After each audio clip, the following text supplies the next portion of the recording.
Acts 23. Paul looked straight at the Sanhedrin and said, "My brothers, I have fulfilled my duty to God in all good conscience to this day." At this, the high priest Ananias ordered those standing near Paul to strike him on the mouth. Then Paul said to him, "God will strike you, you whitewashed wall. You sit there to judge me according to the law, yet you yourself violate the law by commanding that I be struck." Those who were standing near Paul said, "How dare you insult God's high priest?"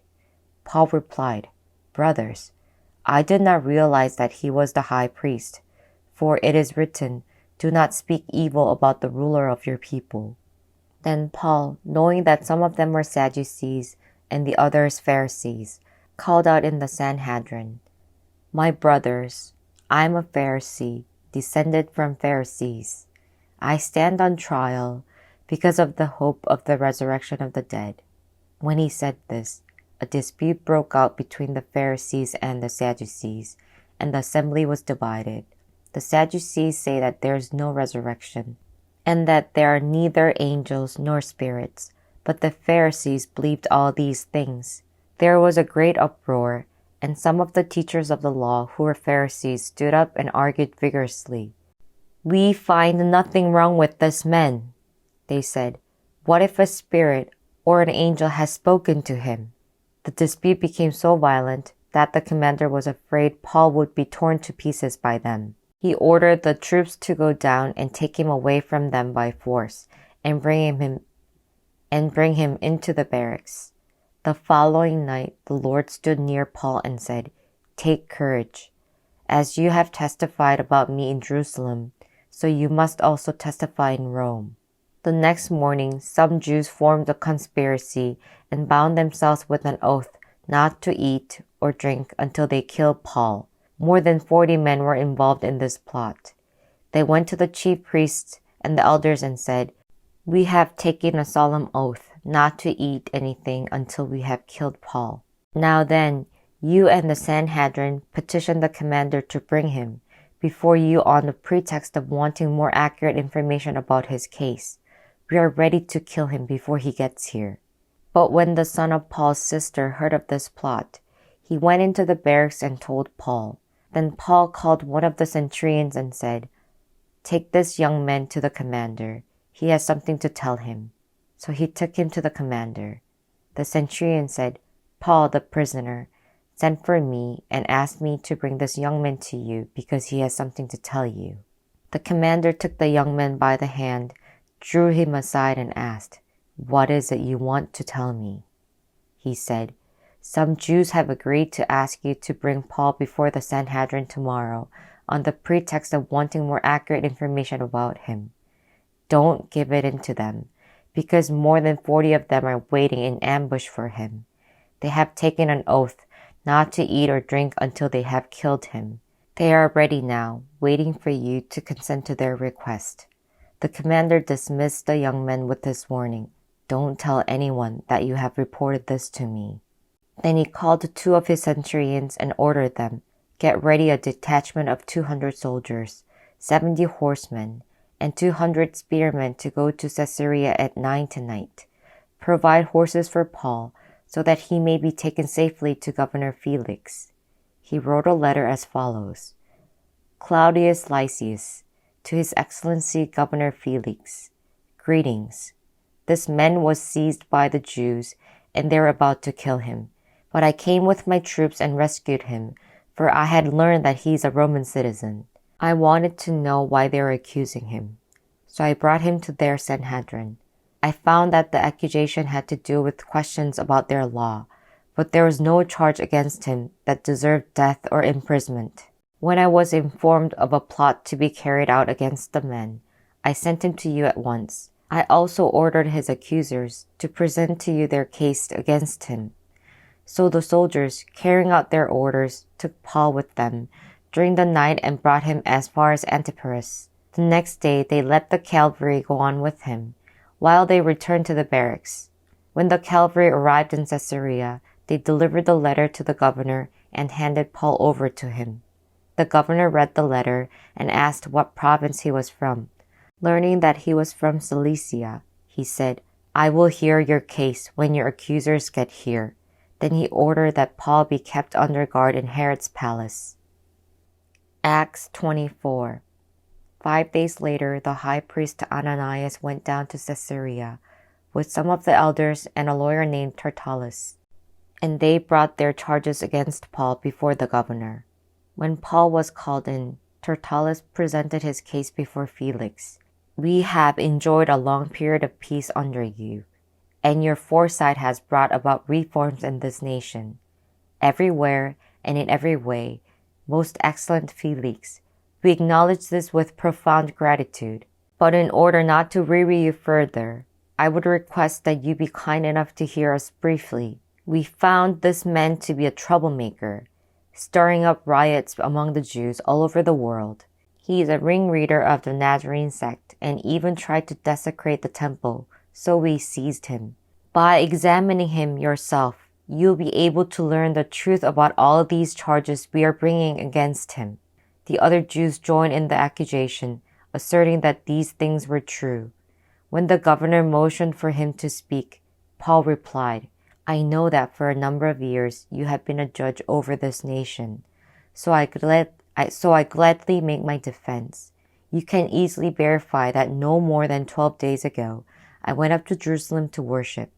My accusers did not find me arguing with anyone at the temple, or stirring up a crowd in the synagogues or anywhere else in the city, and they cannot prove to you the charges they are now making against me. However, I admit that I worship the God of our ancestors as a follower of the way, which they call a sect. I believe everything that is in accordance with the law, and that is written in the prophets, and I have same hope in God as these men themselves have, that there will be resurrection of both the righteous and the wicked. So I strive always to keep my conscience clear before God and men.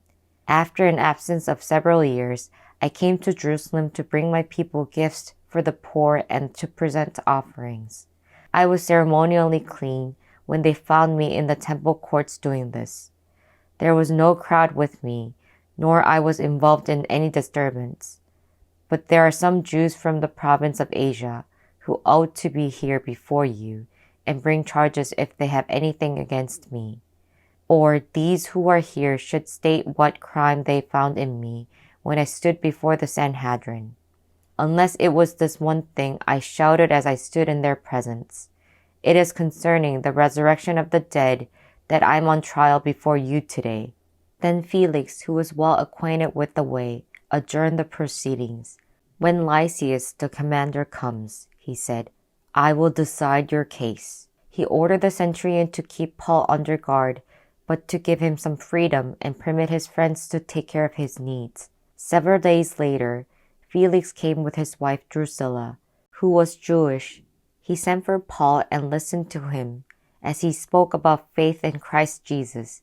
As Paul talked about righteousness, self-control, and the judgment to come, Felix was afraid and said, "That's enough for now. You may leave. When I find it convenient, I will send for you." At the same time, he was hoping that Paul would offer him a bribe, so he sent for him frequently and talked with him. When 2 years had passed, Felix was succeeded by Porcius Festus. But because Felix wanted to grant a favor to the Jews, he left Paul in prison. Acts 25. 3 days after arriving in the province, Festus went up from Caesarea to Jerusalem, where the chief priests and the Jewish leaders appeared before him and presented the charge against Paul. They requested Festus, as a favor to them, to have Paul transferred to Jerusalem, for they were preparing an ambush to kill him along the way. Festus answered, "Paul is being held at Caesarea, and I myself am going there soon. Let some of your elders come with me, and if the man has done anything wrong, they can press charges against him there." After spending 8 or 10 days with them, Festus went down to Caesarea. The next day he convened the court and ordered that Paul be brought before him. When Paul came in, the Jews who had come down from Jerusalem stood around him. They brought many serious charges against him, but they could not prove them. Then Paul made his defense. I have done nothing wrong against the Jewish law, or against the temple, or against Caesar. Festus, wishing to do the Jews a favor, said to Paul, Are you willing to go up to Jerusalem and stand trial before me there on these charges? Paul answered, I am now standing before Caesar's court, where I ought to be tried. I have not done anything wrong to the Jews, as you yourself know very well. If, however, I am guilty of doing anything deserving death, I do not refuse to die. But if the charges brought against me by these Jews are not true, no one has the right to hand me over to them. I appeal to Caesar. After Festus had conferred with his council, he declared, You have appealed to Caesar. To Caesar you will go. A few days later, King Agrippa and Bernice arrived at Caesarea to pay their respects to Festus. Since they were spending many days there, Festus discussed Paul's case with the king. He said, There is a man here whom Felix left as a prisoner. When I went to Jerusalem, the chief priests and the elders of the Jews brought charges against him and asked that he be condemned. I told them that it is not the Roman custom to hand over anyone before they have faced their accusers and have had an opportunity to defend themselves against the charges. When they came here with me, I did not delay the case, but convened the court the next day and ordered the men to be brought in. When his accuser got up to speak, they did not charge him with any of the crimes I had expected. Instead, they had some points of dispute with him about their own religion and about a dead man named Jesus, who Paul claimed was alive. I was at a loss how to investigate such matters, so I asked if he would be willing to go to Jerusalem and stand trial there on these charges. But when Paul made his appeal to be held over for the emperor's decision, I ordered him held until I could send him to Caesar. Then Agrippa said to Festus, I would like to hear this man myself. He replied, Tomorrow you will hear him. The next day Agrippa and Bernice came with great pomp and entered the audience room with the high-ranking military officers and the prominent men of the city. At the command of Festus, Paul was brought in. Festus said, King Agrippa and all who are present with us, you see this man. The whole Jewish community has petitioned me about him in Jerusalem and here in Caesarea, shouting that he ought not to live any longer. I found he had done nothing deserving of death, but because he made his appeal to the emperor, I decided to send him to Rome. But I have nothing definite to write to His Majesty about him. Therefore I have brought him before all of you, and especially before you, King Agrippa, so that as a result of this investigation, I may have something to write. For I think it is unreasonable to send the prisoner on to Rome without specifying the charges against him. Amen.